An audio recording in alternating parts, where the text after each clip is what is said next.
சின்ன வயசுலேயே நான் அவரை கடவுள் தான் நினச்சேன். அதுக்கப்புறம் தெய்வம் மக்கள் வந்து தெய்வ வழிபாடாக இருக்கும். அது ஏன்னா நான் திருவள்ளுவரை கும்பிட ஆரம்பித்தோடனே என்ன ஆச்சுன்னா, வையத்துள் வாழ்வாங்கு வாழ்ந்தவர் தெய்வத்தில் வைக்கப்படும். ஒரு மனுஷன்லேயே வந்து யார் கொஞ்சம் ஃபேமஸாக இருக்கிறாங்களோ அவங்கள தெய்வம் மாதிரி கும்பிடுவாங்க. நம்ம ஒரு 5000 ரூபா ஒருத்தர் கொடுத்தா, நான் அப்பா தெய்வம் மாதிரி வந்து கொடுத்துப்பா அப்படின்றாங்களே.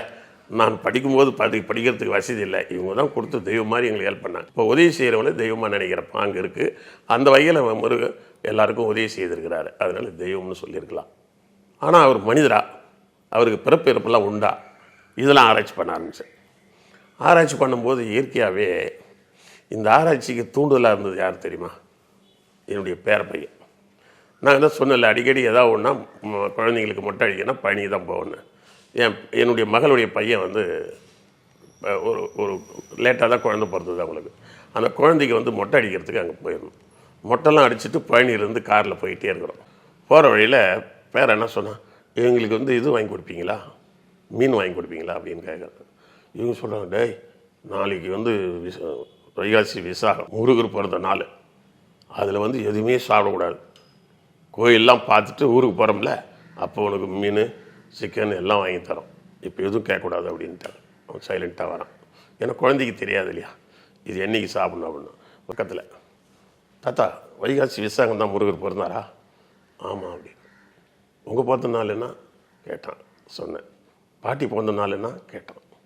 எல்லாத்தையும் சொல்லிட்டு, முருகர் பிறந்த நாள்னா மறைந்த நாள் இருக்கா அப்படின்னு கேட்குறான். முருகருக்கு பிறந்த நாள் இருக்குது, வைகாசி விசாகம். மறைந்த நாள் எப்போ?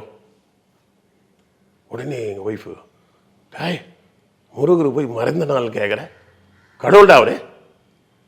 என்ன தாத்தா, பிறந்த நாள் இருந்தால் மறைந்த நாள் இருக்கும்ல, உங்கள் தாத்தாலாம் வந்து பிறந்தாங்க இறந்துட்டாங்க இல்லையா, உங்கள் பாட்டி கூட இருந்தாங்களே இறந்துட்டாங்களே, அப்போ பிறந்த நாள் முருகனுக்கு இருந்தால் இறந்த நாள் இருக்கும்ல அப்படின்னு. ஒன்று என்ன இந்த கோயிலுக்கு வந்த இடத்துல என்ன பேசுகிறான் பாரு அப்படின்னு கோவப்பட்டாங்க. இல்லைம்மா, பேரை கேட்கறது தப்பு இல்லை, பிறப்பு இறப்பு ரெண்டுமே இல்லாதவங்க தான் கடவுள். கடவுளுக்கு வந்து பிறப்பும் கிடையாது இறப்பும் கிடையாது. ஆனால் நீங்கள் என்ன பண்ணுறீங்க, முருகருக்கு பிறந்த நாள் இருக்குதுன்னு சொல்கிறீங்க. அப்போ பிறந்த நாள் இருந்தால் மறைந்த நாள் இருக்கும்ல. அது குழந்தை யதார்த்தமாக கேட்குது, இதில் என்ன இருக்குது? கேட்குறேன்னு சொல்லு தாத்தா, பிறந்த நாள் இருந்தால் மறைந்த நாள் இருக்கும்ல. அவன் என்ன எடுத்துக்கிட்டான்னாக்கா, அந்த அண்ணாவுக்கு பிறந்த நாள் மறைந்த நாளாக கொண்டாடுறாங்க, காமராஜருக்கு கொண்டாடுறோம், தலைவருக்கெல்லாம் கொண்டாடுறாங்க. அதே மாதிரி பிறந்த நாள் மனித நாள், இவரும் தலைவர்னு நினச்சிட்டாங்க அப்படின்ட்டான். இல்லைடா மனித நாள் இருக்குது, நான் சொல்கிறேன்டா. எப்போ? மதுரைக்கெல்லாம் போயிட்டு போகும்போது நான் சொல்கிறேன். நான் போகும்போது அப்படியே ஆராய்ச்சி பண்ணி நான் சொன்னேன்.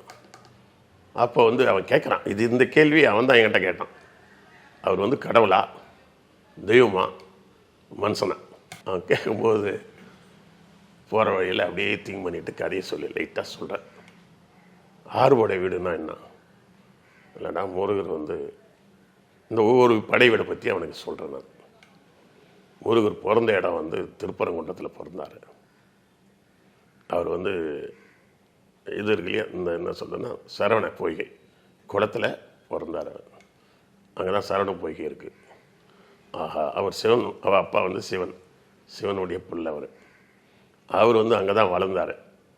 அவர் இப்போ பள்ளிக்கூடம்லாம் இல்லை. அப்போ அவருக்கு நல்ல பயிற்சிலாம் கொடுத்து ஃபைட்டு கீட்டு கராத்தே எல்லாம் சொல்லி கொடுத்தாங்க. கராத்தேலாம் தெரியுமா அவருக்கு? பிரமாதமாக தெரியும். கர வித்தை அப்படின்றத கராத்தேவே வந்து முருகன் தான் முதல்ல எக்ஸ்பர்ட்டுன்னு எல்லாம் சொல்கிறாங்க. அப்படின்னு எல்லாம் தெரிஞ்சவர் அவர். அப்படின்னோடனே அவனை சொன்னான். அப்புறம் ஃபைட் பண்ணாரா அவன் கேட்டான். ஆமாம், முத என்ன பண்ணுறாங்கன்னா, வயசு ஆன உடனே நீங்கள் எப்படி எஸ்எல்சி போய் எக்ஸாமுக்கு போகிறீங்களே, பயிற்சி ஒன்று வைக்கிறாங்களே, அதே மாதிரி அவருக்கு டெஸ்ட் ஒன்று வைக்கிறாங்க, ஒரு உண்மையிலே நல்ல பயிற்சியெலாம் பெற்றிருக்காரான்ட்டு. முதல் பயிற்சி என்னன்னாக்கா, சூரபோதனோட சண்டை போடுறதுக்கு இவரை அனுப்புகிறாங்க. வயசு 20 கூட இருக்காது. படைகள்லாம் கொடுத்து இவர் நாளைக்கு ராஜாவாக போகிறவரில் அவருக்கு ஃபைட்லாம் தெரியணும்ல, அதுக்காக ஒரு ஆளை அனுப்பிச்சிட்டு போகிறார். சூரபோதமன்றம் ரொம்ப பெரிய ஆள், அவனுக்கு படைகள்லாம் அதிகமாக இருக்குது, இவரோட வயசில் அதிகம். ஆனால் இவர் கூட ஆளுங்களை அனுப்புகிறாங்க. அப்போ வந்து சிவனோ மீனாட்சி கூட பெரியவங்களாம் எல்லாம் வரலாம், விட்டிங்கள என்கிட்ட விட நான் பார்த்துறேன்னு இவர் ரொம்ப வேகமாக போய் அவன்கிட்ட சண்டை போடுறாரு. ஆனால் அவன் ரொம்ப அனுபவம் உள்ளவன், எக்ஸ்பர்ட்டு ஃபைட்டில். சூரபெருமன் அவன் ஊர் வந்து எங்கள் இலங்கை. அங்கே போய் சண்டை போடும்போது இவரால் முடியல. அவன் சண்டையில் அழகாக புத்திசாலித்தனமாக என்ன பண்ணிட்டான், இவரை டிமிக்கி கொடுத்துட்டு இல்லை அந்த போட்டுங்களாம் இருக்குதுல்ல அதில் ஏறி அவன் என்ன பண்ணிட்டான், அவன் அவன் ராஜா ஒரு அரசாங்கம்னா அதுக்கு ஒரு இது இருக்கும், செங்கோல் மாதிரி என்ன இருக்குன்னாக்கா அந்த இது இருக்கு இல்லையா, கோயில் இருக்கு இல்லையா, அந்த கொடி கம்பம், அந்த கம்பம் இருக்கும். அந்த கொடி கம்பத்தை யாராவது பிடிச்சிட்டாங்கன்னா அந்த நாடு அவன் சரண்டர் ஆகிடும், அவன்கிட்டயே கொடுத்துடணும். கொடு கம்பத்தை எடுத்துக்கிட்டு அவன் எஸ்கேப் ஆகிட்டான்னா அவன் முழுசாக சரண்டர் ஆகலைன்னு அர்த்தம். அவன் எப்போ வேணாலும் அந்த கொடி கம்பத்தை கொண்டு நாட்டிட்டு மறுபடியும் நாட்டை அவன் மீட்டுறதுக்கு வாய்ப்பு இருக்குது. அதனால் என்ன பண்ணிட்டான், கொடி கம்பத்தை எடுத்து இதில் போட்டில் வச்சுக்கிட்டு எஸ்கேப் ஆகிட்டான். இவர் என்ன பண்ணால் சுற்றி வந்தார், நாம் தான் ஜெயிச்சிட்டுமே, அவன் தான் துரைச்சிட்டுமே, போயிட்டேமேன்னு நினைக்கிறாரு. அப்படி இல்லை, அந்த கொடி கம்பத்தை அவன்கிட்ட பிடுங்கி கொண்டு நட்டு நீங்கள் அதை அந்த இடத்துல நட்டு விழா பண்ணால் தான் நமக்குள்ளே வந்துடுச்சுன்னு அர்த்தம். இல்லைன்னா சூரபதுமன் இன்னைக்கு ஒன்றாலும் திருப்பி அந்த கம்பத்தை கொண்டு வந்துட்டான்னா அவனுக்கு இது அரசாங்க ரூல்ஸு. உடனே என்ன பண்ணிட்டாரு, அப்போ என்ன பண்ணலாம், சூரபதுமனை துரத்துங்கன்னு சொல்லிட்டு கடலில் வயசு சின்னவர் போட்டு எடுத்துகிட்டு துரத்துறாரு அவனை. எல்லாம் கடலில் முருகர் போகிறதுக்கு எல்லாம் பயப்படுறாங்க, சேஸ் பண்ணுறாரு. சின்ன வயசில் துணிச்சலாக போகிறாரு.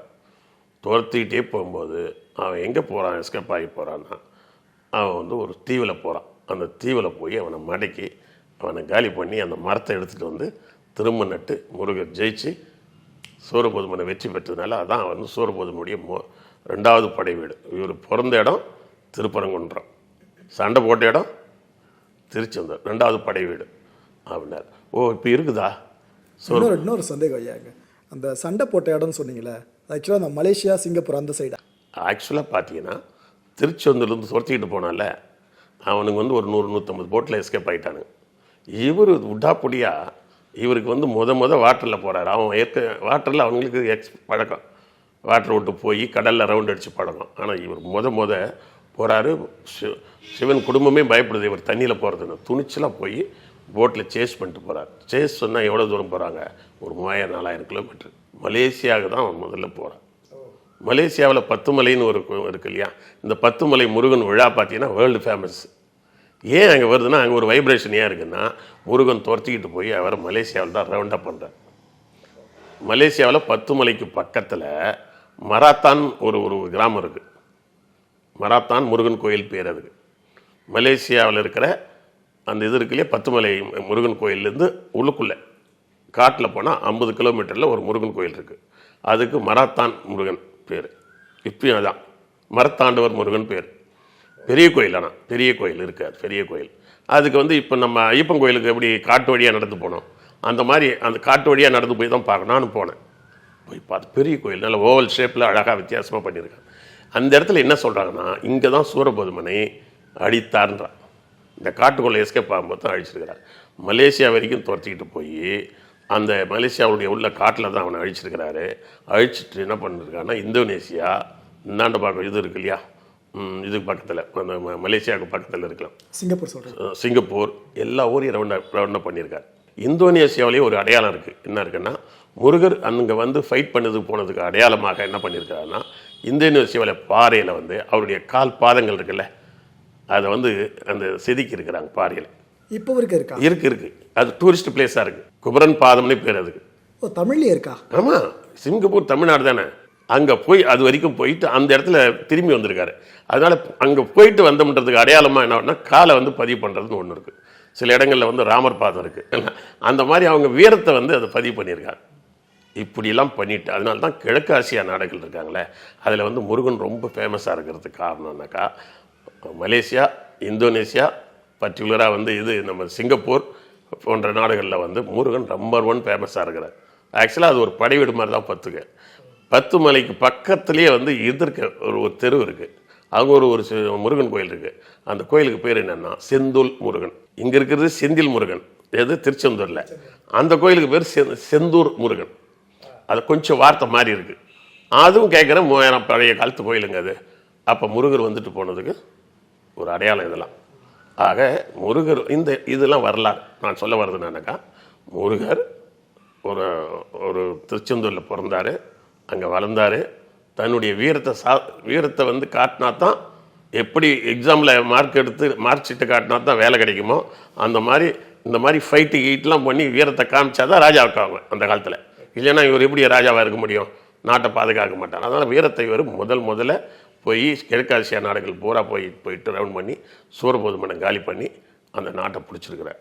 இன்னும் நம்ம 3ஆம் படை வீடுக்கே போகல, 2ல் தான் சுற்றுறோம். ஆனால் அதில் இன்னும் கொஞ்சம் விளக்கம் தேவைப்படுதையா? இப்போ என்னன்னா, ஒரு அடையாளத்தை விதைக்கிறதா சொல்கிறீங்களா? போனாங்க, பாதத்தை வச்சாங்க, அந்த சம்திங், இந்த விஷயங்கள்லாம். ஒரு மன்னர்னா கண்டிப்பாக அவருக்குன்னு ஒரு கொடி இருக்கும். அந்த கொடியில் கண்டிப்பாக சின்னம்னு ஒன்று இருக்கும். இப்போ நமக்கு தெரிஞ்ச முருகரோட கொடி சின்னம் பார்த்தீங்கன்னா சேவலை தான் நம்ம பெருசாக பார்த்துக்கிட்டு இருக்கோம். இது போல் ஒரு போகிறப்ப கொடி ஏதாவது பயன்படுத்தப்பட்டிருந்தா அது இப்போ வரைக்கும் பாதுகாக்கப்பட்டிருக்கணும்ல? முருகர் பயன்படுத்திய கொடி அவரோட சின்னம்னு இப்போ வரைக்கும் அதெல்லாம் இருக்கா? இருக்குது. அது என்னென்னா, அவருடைய முருகர் வந்து என்னென்னா அந்த சூரபதுமனை மட்டும் தான் கொலை செய்தார். ஏன்னா அவன் தான் வந்து அந்த சூரபதுமன் தான் வந்து முத சிவனையும் ஏற்றுக்கலை, முருகனையும் வந்து நான் மன்னனாக ஏற்றுக்க மாட்டேன். ஏன்னா வடநாட்டிலேருந்து வந்த ஒரு சிவன் இமயமலையிலேருந்து வந்து காசியில் கொஞ்ச நாள் ஆட்சி செய்து அங்கே ஒரு மனைவி இறந்து போகுது. திரும்ப 2வதாக மீனாட்சியை கல்யாணம் பண்ணிக்கிட்டு தமிழ்நாட்டுக்கு வந்தவர். அப்போவே மண் வாசனை ப்ராப்ளம் வந்திருக்கும் போல தெரியுது. இவங்க மண்ணின் மைந்தர் கிடையாது அந்த சிவன், இல்லையா? நான் தான் மண்ணின் மைந்தர். அந்த சூரபதுமன் யாருன்னா மீனாட்சியினுடைய சகோதரன். அதனால் நான் தான் மண்ணின் மைந்தன், இந்த மண்ணுக்கு சிவனுடைய புள்ளையோ வந்து ராஜாவெல்லாம் ஆக முடியாது. அதை அப்ஜெக்ஷன் பண்ணுறாங்க. இந்த மண் அப்படி அப்ஜெக்ஷன் பண்ணும்போது தான் கோவப்பட்டு இவர் போய் சண்டை போட்டு அவனை காலி பண்ணார். காலி பண்ணும்போது அவங்க பசங்க வந்து 2 கொடி வச்சுருக்கானுங்க. ஒன்று வந்து கோழி கொடி, ஒன்று சேவல் கொடி. இந்த 2 கொடியை என்ன பண்ணுறாருன்னா தன்னுடைய கொடியில் போட்டுக்கிறாரு. அவங்க 2 பேரும் கூப்பிட்டு தன்னுடைய துணை தளபதியாக ஆக்கிடுறார். அப்போ எல்லோரும் சொல்கிறாங்க அவங்க பசங்களையும் காலி பண்ணிடலாமே. எதிரி அவங்க அப்பந்தான், அப்பன் எதிரின்றதுக்காக பிள்ளைங்களை கொள்ளலாமா? தப்பு அப்படின்னு அவங்கள மன்னித்து அவங்களுக்கு வந்து இலங்கையை வந்து 2ஆக பிரித்து ஒருத்தனுக்கு கோழி கொடி, ஒருத்தனுக்கு சேவல் கொடி கொடுத்துட்டு, ஏன் இனிமேல் எங்கே போருக்கு போனாலும் நீ லெஃப்டில் வரணும், நீ ரைட்டில் வரணும், என் கூட ஹெல்ப்புக்கு வரணும் அப்படின்னு ஒரு உடன்பாடு பண்ணிக்கிட்டார். அதுலேருந்து சேவல் கொடியும் மயில் கொடியும் அவருக்கு 2 கொடியாகிடுது.